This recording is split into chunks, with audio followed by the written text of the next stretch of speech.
नमस्कार, मी पंजाब डक. तर राज्यात तुम्हाला सांगू इच्छितो 27च्या नंतर राज्यातला थोडाफार पावसाचा जोर कमी होणार आहे. ऊन थोडंफार विश्रांती घेईल.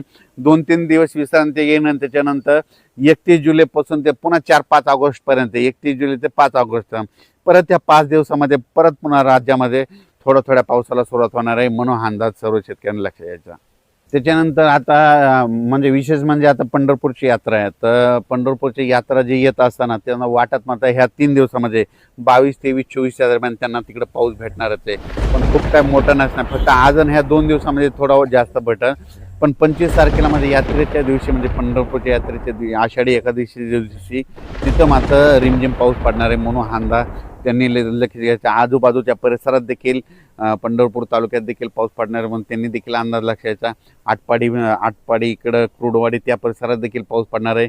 इंदापूर भागात देखील पाऊस असणार आहे म्हणून त्या शेतकऱ्यांनी लक्षात द्यायचं. श्रीगोंदा, नाशिक, मालेगाव, कळवण, सटाणा, नामपूर, येवला त्या सगळ्या पट्ट्यातल्या नाशिक दिलं तर सगळ्यांनी काय करायचं, या 21 ते 26च्या दरम्यान नाशिक उत्तर महाराष्ट्राकडं काय ठिकाणी अतिवृष्टी होणार आहे म्हणून हा अंदाज लक्षात यायचा. अतिवृष्टी झाल्यामुळे वडी नाल्यांना नद्यांना पूर देखील येणार आहे म्हणून हे देखील लक्षात यायचं. म्हणजे त्याच्यानंतर मुंबईला देखील अतिमुसळधार पाऊस पडणार आहे. त्याच्यानंतर इगतपुरीकडे देखील चांगला राहणार आहे.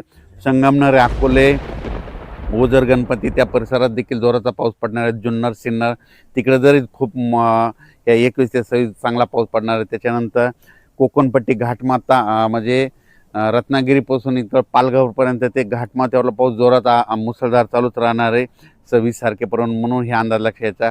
पुण्याकडे देखील खूप पाऊस पडणार आहे. पुण्याच्या पश्चिम भागाकडं खडकवासला धरण क्षेत्रामध्ये लाभ क्षेत्रामध्ये तिकडं देखील पाऊस पडणार आहे म्हणून एखाद्या खडकवासला धरणातलं पाणी देखील सुटू शकतं म्हणून सतर्क राहण्याची गरज. नदीकाठच्या शेतकऱ्यांना आपण आपल्या मोटर काढण्याची तयारी ठेवावी. त्याच्यानंतर इकडं महाबळेश्वरकडे देखील 21 ते 26च्या दरम्यान खूप जोराचा पाऊस पडणार आहे. काही ठिकाणी अतिवृष्टी होईल, मुसळधार पडणार आहे. त्याच्यामुळे कोयना धरणामध्ये पाण्याच्या साठ्यात वाढ होणार आहे. एका दिवस हे कोयना धरण ह्या 8 दिवसामध्ये भरू शकतं म्हणून हे अंदाज देखील त्या कोयना धरणाच्या लाभक्षेत्रात लक्षात यायचा. त्याच्यानंतर उजनी धरण म्हणजे उजनी धरणामध्ये काय झालं, उजनीला पाऊस उजनीचं तर कॅचमेंट एरिया इकडं पुणे जिल्हा हे परिसर आहे. तर पुणे जिल्ह्याकडं खूप पाऊस पडणार आहे. त्याच्यामुळं उजनीचं जे कॅचमेंट एरिया त्या परिसरात पाऊस पडल्यामुळे उजनी त्या धरणात देखील आवक येणार आहे म्हणून उजनीवासियाच्या लाभक्षेत्रासाठी आनंदाची बातमी. त्याच्यानंतर इंदापूर, पुणे त्या परिसरात देखील 21 ते 26 चांगला पाऊस पडणार आहे म्हणून अंदाज लक्षात यायचा. अहिल्यानगर जिल्ह्यामध्ये 22 तारखेपासून ते 26 जुलैपर्यंत चांगला पाऊस पडणार आहे म्हणून अहिल्यानगरच्या सर्व शेतकऱ्यांना अंदाज लक्षात यायचा. ह्या पावसामध्ये कोणताही भाग वंचित राहणार नाही अहिल्यानगर जिल्ह्यातला म्हणून त्यांनी हे अंदाज लक्षात यायचा. पुणे जिल्ह्यात देखील कोणताही भाग वंचित राहणार नाही म्हणून हे देखील अंदाज लक्षात यायचा. त्याच्यानंतर सोलापूर जिल्ह्यामध्ये 26 तारखेपर्यंत पाऊस पडणार आहे, चांगला पडणार आहे. इकडं जसं अतिवृष्टी तितका नाही पडणार पण तुमच्या इकडे पिकाला लागेल तसा पडणार आहे म्हणून हा अंदाज लक्षात यायचा. त्याच्यानंतर बीड जिल्ह्यात देखील आज 22 तारखेपासून ते 26 जुलैपर्यंत चांगला जोराचा पाऊस पडणार आहे. काही ठिकाणी ओढे नाले वाहतील, काही शेतामध्ये पाणी साचेल, काही ठिकाणी रिमझिम पडेल. पण 26 तारखेपर्यंत चांगला पाऊस पडणार आहे. बीड जिल्ह्यातला अंदाज लक्षात यायचा. जालना देखील चांगला पाऊस होणार आहे. संभाजीनगर जिल्ह्यातल्या शेतकऱ्याला सांगू इच्छितो की संभाजीनगरचा उत्तरेकडला भाग म्हणजे आपलं कन्नड इकडं फुलंब्री त्या परिसरामध्ये काय होणार आहे, चाळीसगाव जळगावकडे अतिमुसळधार पाऊस पडत असल्यामुळं त्याच्या लगतच संभाजीनगर जिल्हा लागतो. त्याच्यामुळे संभाजीनगरच्या उत्तरेकडील भागामध्ये काही ठिकाणी मुसळधार पाऊस पडणार आहे.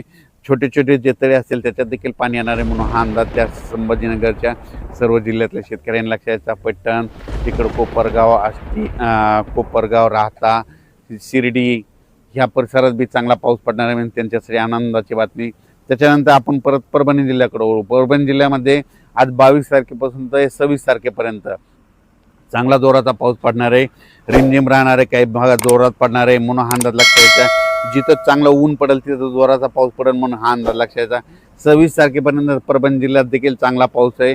आणि कालच्या अंदाजात सांगितलं होतं पालम पट्ट्यात पडेल तर पालमला काल रात्रीच्याला पडला आणि पालम तालुक्यामध्ये आज देखील पडणार आहे म्हणून त्यांच्यासाठी आनंदाची बातमी. बीड जिल्ह्यात देखील जे कडाष्टी भाग आहे त्या परिसरात थोडाफार पाऊस कमी होता, तिकडे देखील झाला, पण आज ह्या म्हणजे 22 ते 26च्या दरम्यान तिकडे देखील पडणार आहे म्हणून त्यांच्यासाठी देखील आनंदाची बातमी. लातूर जिल्ह्यात देखील ह्या 6 दिवसात चांगला पाऊस पडणार आहे म्हणून त्यांच्यासाठी आनंदाची बातमी. त्याच्यानंतर नांदेड जिल्ह्यामध्ये देखील पाऊस पडणार आहे. जे वंचित गावं तालुके राहिले तिकडे देखील सगळीकडे पाऊस काल झाला आणि त्याच्यातून जर काही शिल्लक राहिले असेल तर तिकडे देखील 26 जुलैपर्यंत चांगला पाऊस पडणार आहे म्हणून हा अंदाज लक्षात घ्यायचा. त्याच्यानंतर हिंगोली जिल्ह्यात देखील आज म्हणजे 22, 23, 24, 26 तारखेपर्यंत चांगला पाऊस पडणार आहे म्हणून हे लक्षात घ्यायचं. त्याच्यानंतर इकडं आपण सगळ्यात महत्त्वाचं नागपूर जिल्हा, भंडारा, गोंदिया त्या परिसरामध्ये मात्र मुसळधार अतिमुसळधार पाऊस पडणार आहे म्हणून हे लक्षात घ्यायचं. ते लो प्रेशर इकडं अमरावतीकडून जात असल्यामुळे अमरावती जिल्ह्यात देखील मुसळधार काही भागात पाऊस पडणार आहे म्हणून त्यांनी लक्षात द्यायचा. त्याच्यानंतर अकोल्याकडे देखील मुसळधार पाऊस पडणार आहे. अकोल्याच्या उत्तरेकडून म्हणजे परतवाडा, अचलपूर त्या परिसरामध्ये जोराचा पाऊस पडणार आहे म्हणून त्यांनी देखील 4 दिवसाचा अंदाज लक्षात द्यायचा. त्याच्यानंतर सगळ्यात सांगायचं झालं तर मध्ये मध्य प्रदेश, महाराष्ट्राच्या बाजूला मध्य प्रदेश आणि इकडं गुजरात आहे, ह्यामध्ये 22 ते 26च्या दरम्यान मध्य प्रदेशमध्ये इंदोर, खंडवा, बुरामपूर त्या परिसरामध्ये, त्याच्यानंतर इकडं सुरत, गुजरातकडं खूप पाऊस पडणार आहे. त्याच्यामुळं महाराष्ट्राच्या बाजूचे जितके तालुके आहेत समजा लगतचे, मग त्याच्यामध्ये भंडारा येतं,